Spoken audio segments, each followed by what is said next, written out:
दिनांक 29 डिसेंबर 2025चा हा शासन निर्णय आहे.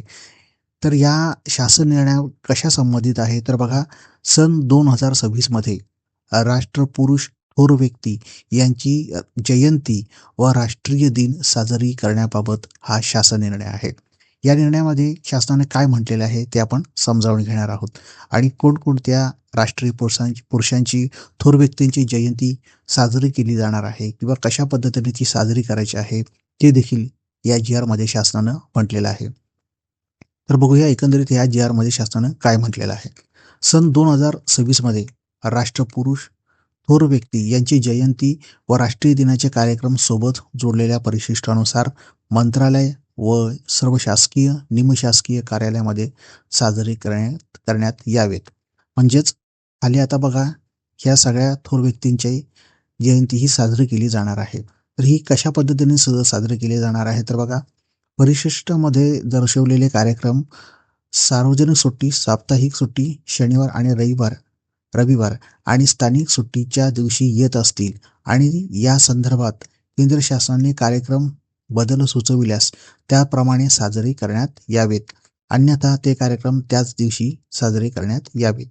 तिसरं काय त्याने म्हटलेलं आहे तर विभागीय आयुक्त, जिल्हाधिकारी यांनी त्यांच्या विभागातील, जिल्ह्यातील सर्व शासकीय, निमशासकीय कार्यालयात सदर कार्यक्रम आयोजित करण्याबाबत आवश्यक त्या सूचना निर्गमित करून त्यांच्या अंमलबजावणीबाबत योग्य ती कार्यवाही करावी. तसेच सदर शासन परिपत्रक सर्व शासकीय, निमशासकीय कार्यालयांबरोबरच राज्यातील सर्व महाविद्यालये व सर्व शाळा यांनाही लागू राहील. तर आता बघूया यामध्ये ही जयंती जी आहेत किंवा ज्या व्यक्तींचे दिवस आहेत ते कशा पद्धतीने साजरे केले जाणार आहेत. तर इथे बघा, त्याने राष्ट्रीय दिन किंवा जयंती यानंतर त्याने दिवस दिलेला आहे, वार दिलेला आहे, महिना दिलेला आहे आणि कार्यक्रमाचे स्वरूप म्हणजे कशा पद्धतीनं हा साजरा केला जाणार आहे. तर बघा, सुरुवातीला यामध्ये कोणकोणत्या राष्ट्रीय पुरुषांची, राष्ट्रीय व्यक्तींची ही जयंती साजरी केली जाणार आहे. तर यामध्ये सर्वप्रथम आहे सावित्रीबाई फुले जयंती, जी की 3 जानेवारीला आहे. तर ह्या कार्यक्रमाचं स्वरूप जे आहे ते कशा पद्धतीने असणार आहे तर प्रतिमेस पुष्पहार अर्पण केलं जाणार आहे. अशा पद्धतीने हा कार्यक्रम करायचा आहे. याशिवाय 2 नंबर काय आहे, जिजाऊ माँसाहेब जयंती, जी की 12 जानेवारी आहे. स्वामी विवेकानंद जयंती, नेताजी सुभाषचंद्र बोस जयंती, बाळासाहेब ठाकरे जयंती.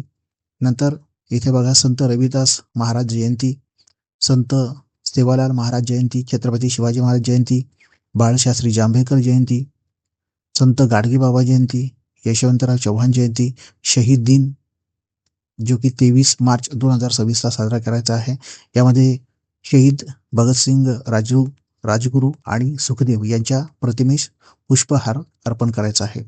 याशिवाय महात्मा ज्योतिबा फुले 11 एप्रिल, नंतर डॉक्टर बाबासाहेब आंबेडकर, नंतर इथे महात्मा बसवेश्वर जयंती, जे की 19 एप्रिल 2026 मध्ये केली जायची आहे.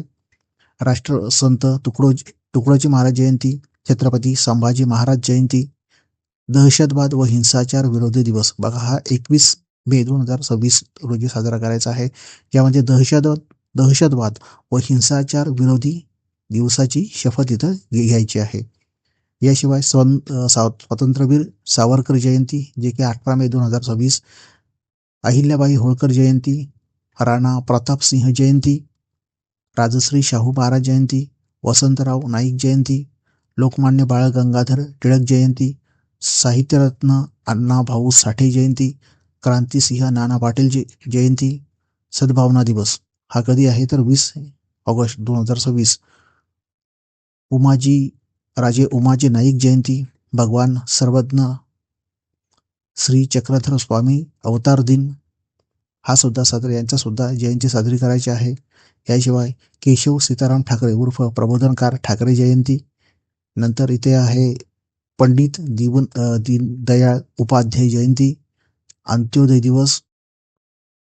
याशिवाय महात्मा गांधी जयंती, लालबहादूर शास्त्री जयंती, डॉक्टर APJ अब्दुल कलाम जयंती, महर्षी वाल्मिकी जयंती, इंदिरा गांधी पुण्यतिथी आहे. यानंतर वल्लभभाई पटेल जयंती, राष्ट्रीय एकता दिवस, पंडित नेहरू जयंती, बिरसा मुंडा जयंती, इंदिरा गांधी जयंती व राष्ट्रीय एकात्मता दिवस, संविधान दिवस हा सुद्धा साजरा करायचा आहे. यानंतर संत संताजी जनवाडे जन गावडे गाडे महाराज जयंती, नंतर अटल बिहारी वाजपेयी जयंती, वीर बाल दिवस जयंती व वीर बाल दिवस सुद्धा साजरा करायचा आहे.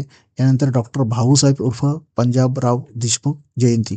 तर अशा पद्धतीने जवळपास 45 राष्ट्रपुरुष आणि राष्ट्रीय थोर व्यक्तींची ही जयंती साजऱ्या करायची आहेत.